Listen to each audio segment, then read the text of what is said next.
Scott Parker's Burnley side have just become the first side to defeat Sheffield United at Bramall Lane, and also the first side to score a goal at Bramall Lane against the new Sheffield United keeper, Michael Cooper. On top of that, they've made it 10 games unbeaten and have got themselves back into the top 2, right in the automatic promotion places. But just how did the Clarets go to a place that's been so hard for pretty much every single championship club to go to this season and walk away with all 3 points in really comfortable fashion?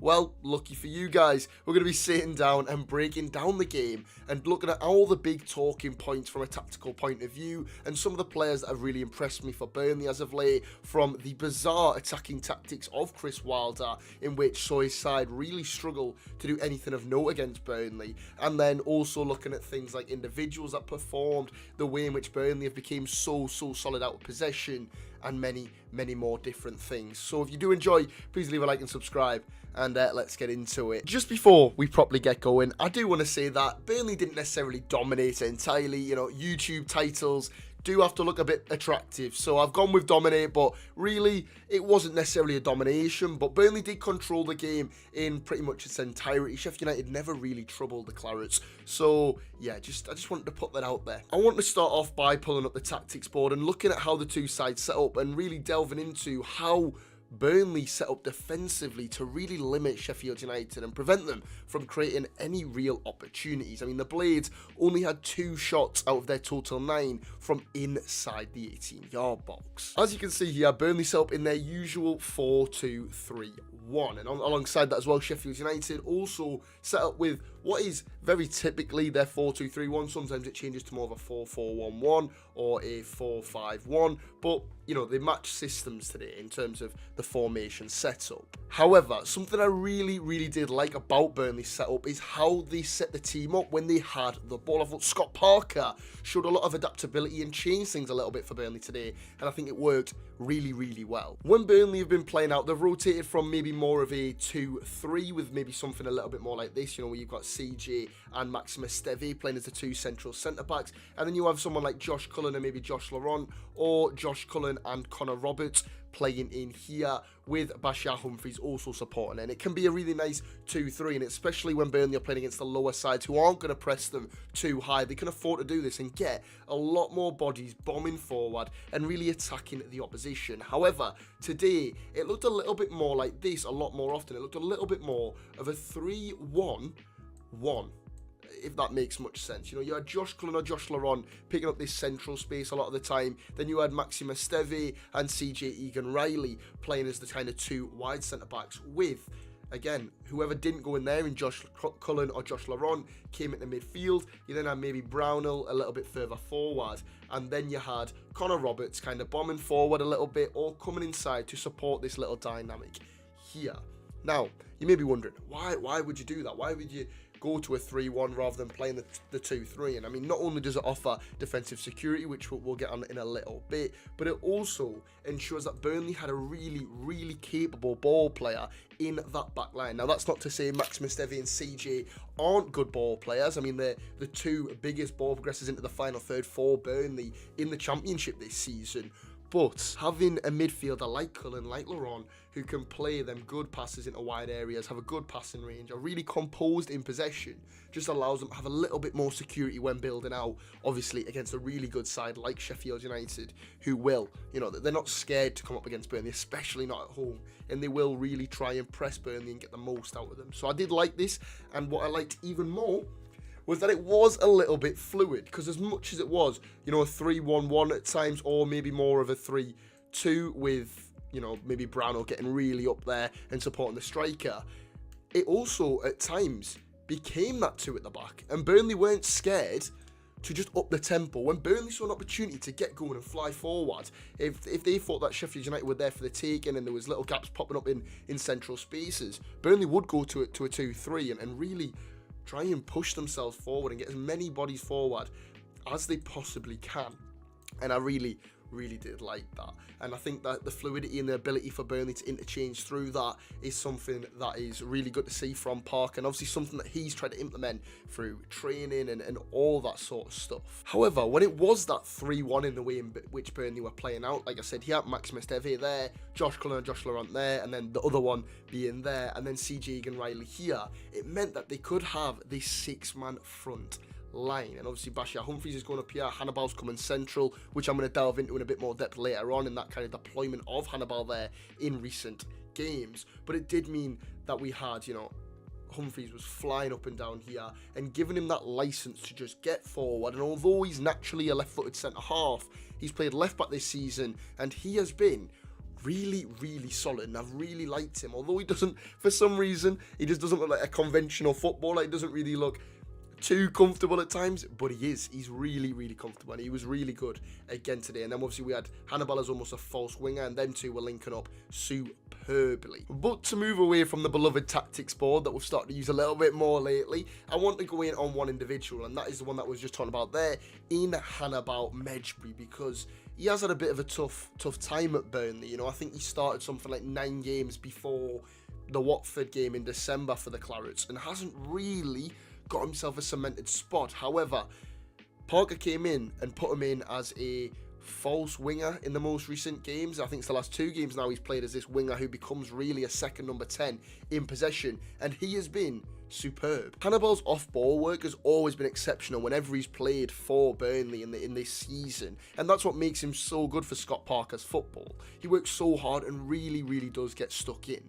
He competed in 13 different duels against Sheffield United, and then also won 2 of his 3 attempted tackles. He really disrupted play and prevented the Blades from getting absolutely anything going forward. On top of that, as we said before, and if we pull up the heat map from the game today, he gets himself in nice central areas and really exploits the little gaps that pop up in the opposition. He did it really, really well against Watford, if I remember correctly. He got himself into little tight areas, and he can do really well in them tight half space, and he can turn out, and he's got the technical ability, as you'd expect from a Manchester United Academy graduate, to turn out in them areas and be able to operate with nice little slick passes, little 1-2s, and taking players on as well. To be honest with you, the only real issue I've had with Hannibal, specifically as of late when he's been playing for Burnley, is I think his pass selection can be a little bit off at times, which, you know, as a 21-year-old, you would expect that. He's still a really young player. Although he's played a lot of minutes across England, he is still really, really young. So sometimes his decision-making can be a little bit interesting, and he does make the wrong decisions fairly often.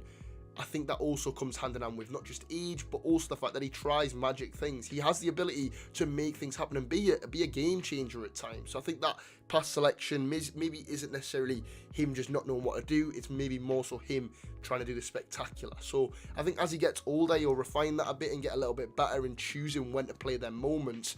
And once he gets that kind of going, Burnley have themselves such an incredible midfielder for the Championship. Moving on now, though, I want to look at another individual, and one that's maybe divided the Burnley fan base a little bit this season, and that is Zian Fleming. Parker has persisted with the use of Fleming as a centre forward, and a lot of Clarets fans, including myself, have been seriously against that decision, because at times it does feel like the team misses an outball up top due to the lack of a natural striker. However, in the game against Sheffield United, I really, really did think that the Millwall loanee played the Parker striker role absolutely perfectly. If we pull up Burnley's first goal and we really look at it, Fleming comes super deep to get on the ball, which he's been doing all season, as his heat map from this season shows. He does most of his work outside of the opposition's 18-yard box. But to move back onto the goal, we see he's deep here and then plays a delightful first-time ball out to Bashir Humphries, who can carry the ball down the wing, while Zian Fleming sprints forward to occupy the 2 Sheffield United defenders and suck that left-back in Harrison Burrows inside and free up space at the back post. In fact, right here, he actually points to the space he's made available and then continues his run and hooks Harrison Burrows, which really does just completely vacate that space for Josh Bramall to arrive into, and he's attacking across where he's completely unmarked, yards away from goal. And it's a simple kind of chance for him, and we know Josh Bramall can be clinical in them areas. He's probably one of the best goal scoring midfielders in the Championship, and he buries it brilliantly, but I think a lot of this has to be given credit to Zian Fleming. The movement to get on the ball and switch it to Humphreys is superb. The movement to make that run and drag in that whole Sheffield United defence and limit kind of what they can do, because, you know, if Burrows doesn't come inside and cover for his centre-back who's not marking him, then Zian Fleming could well just have had a free header. But it's good movement. It frees up Josh Bramall, and Bramall finishes superbly. I just really, really like that from Fleming. And I don't think it's just me that would like this. I think this is Scott Parker football down to a T. This is what he wants his teams to do. And although Burnley do not play the most attacking football, and Scott Parker's sides don't play the most attacking football, I think these are the attacks that he wants his teams to be performing. As in, I think he wants his striker to be heavily involved in build-up. I also think he wants him to occupy defenders and create space for midfielders to become goal scorers. We've seen it with Burnley this season. There's not necessarily been one outstanding goal scorer other than Josh Bramall, but that kind of feeds into it as well, because he wants his team to be all round chipping in with goals and all of them kind of getting inside the area and causing damage, because the striker's main duty, in my opinion, is to occupy other players. And if he can chip in with a few goals, that's nice. And, you know, Fleming's done that. He did really well for the second goal with his right foot. That's like a traction engine. But yeah, I think that move right there is exactly what Parker will want to see more of with Burnley. This then leads us quite nicely into the way that Sheffield United attacked, and it's something I feel really strongly on, because I thought they attacked Burnley so poorly and really bizarrely. A lot of the Blades' attacks were from central through balls and central balls in behind, which is absolutely mental to me, because Burnley's best players this season have been their centre-halves, Maxim Esteve and CJ Egan-Riley, and the midfield of Josh Laurent, Josh Cullen and Josh Brownhill probably aren't far behind them in that ranking of best players. Therefore, the fact that Chris Wilder's side focused their attacks and build-up play through the middle of the pitch is so strange to me, because I honestly think that was just never ever going to work. Pretty much every single side that has tried to attack Burnley through transition-based football, or not even just that, just any type of balls where it includes things going in behind or being hoofed up or going through balls to part the defence, have struggled. I've really struggled to create chances, because Burnley deal with these situations so well. You've got someone like CJ Egan-Riley, who again was brilliant today, and he has been incredible this season. A bit of a rough start against Sunderland, I believe, was kind of the early doors for him, but since then he has been superb at the heart of this defence. And I mean, he is brilliant at coming and meeting first contacts, dueling and winning them duels. And then you've got Maxim Esteve, who also, I mean, when it comes to ball recoveries, I don't think there's a better centre-back in the league when it comes to defending that back line and any space that gets him beyond. I mean, if we look at the stats from both them centre-halves today, CJ Egan-Riley completed 11 defensive actions and won 7 of his 11 duels against Sheffield United. Then you had Maxim Esteve, who then also completed 3 recoveries and won 100% of his tackles against the Blades. I do think that maybe this form of attacking was as a result of Raksaki's absence. Now, I know he hasn't played every single game for Sheffield United, but against Burnley, it meant that they didn't have a winger who could beat a man 1v1 or make things happen in isolated wide areas. O'Hare putting a pretty decent shift on that kind of right wing / number 10 area and got himself about, taking 33 touches, but only completing 1 of his 3 attempted take-ons. On top of that, he completed just 1 pass into the final third. You've then got Gustavo Harmer on the other side, and although, yes, he's played on the left a few times this season and played on the left against Burnley, he's really been more of kind of that Hannibal role that we talked about before, and he's played more as almost a second number 10 and occupied central spaces fairly often. He drifts into the centre a lot, meaning Sheffield United didn't really have anything in them wide areas, at least not a typical winger who gets his head down, beats his man and puts something into the area. And I do love Gustavo Harmer, and I said before, maybe he's slightly wasted on that wing, but I guess Wilder didn't have much choice. He kind of had to just go with it. And again, I think that was a big reason why Sheffield United really did struggle to break Burnley down. And Burnley had a lot of players back from injury, had a lot more depth than Sheffield United. They've been kind of plagued with quite a few injuries.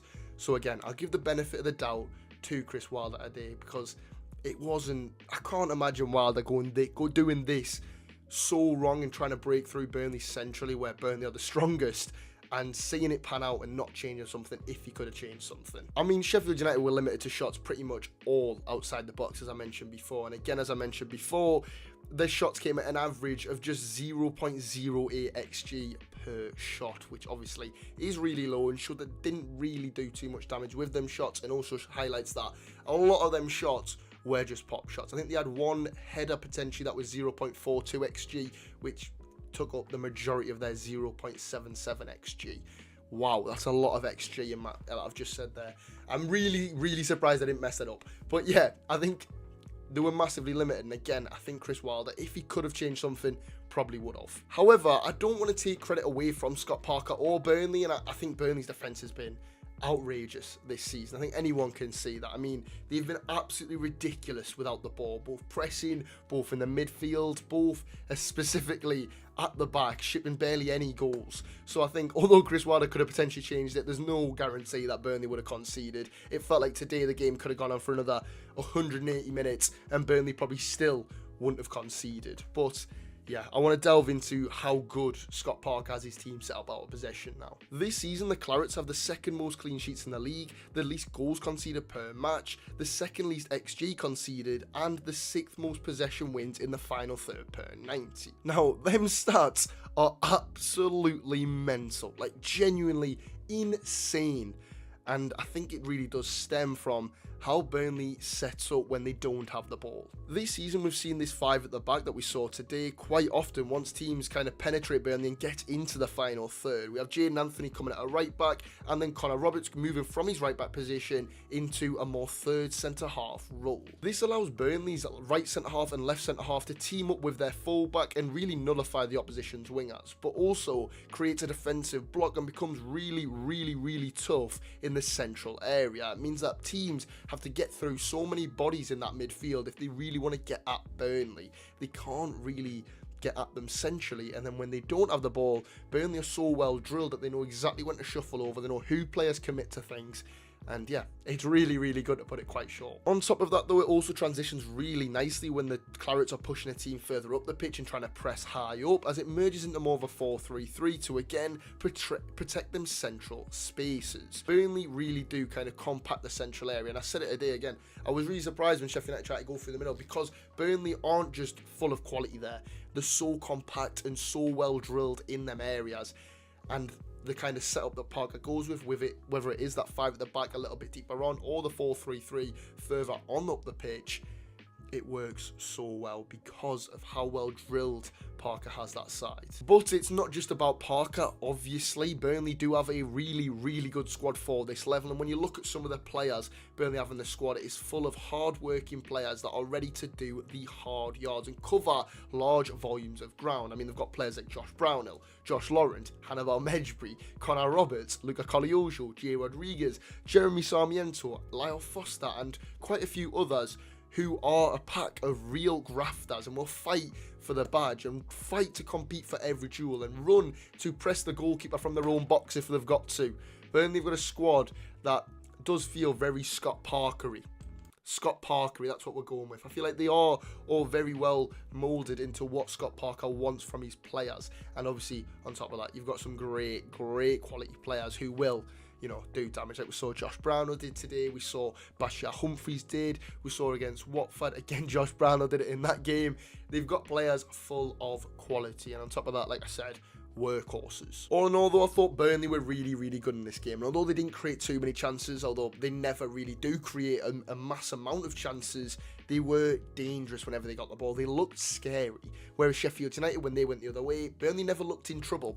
And Sheffield United never looked like they were going to do any damage. I mean, Trafford had to come out and claim a couple, but that's probably about it.